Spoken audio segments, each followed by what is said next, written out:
আপনি মাননীয় পশ্চিম বাংলার মসনদে আছেন, আপনার দরকার শিক্ষা স্বাস্থ্য কর্মসংস্থানের আমূল পরিবর্তন করা। তার পরিবর্তে আপনি ধর্মস্থান তৈরি করে যাচ্ছেন, একটা নির্দিষ্ট ধর্মের মানুষের করছেন বলে আমি বিরোধিতা করব না।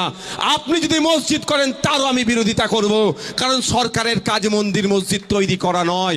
সরকারের কাজ হচ্ছে মন্দির মসজিদে যারা যাচ্ছে তাদের রুজি রুটি কিভাবে বৃদ্ধি হবে তার ব্যবস্থা করা। মন্দির মসজিদে যারা যাচ্ছে তারা অসুস্থ হলে কিভাবে চিকিৎসা পরিষেবা ফ্রিতে পাবে তার ব্যবস্থা করা।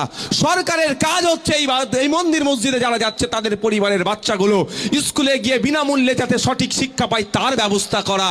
সুতরাং আপনি মন্দির করেছেন বলে আপনার আমি বিরোধিতা করছি এরকম ব্যাপার নয়।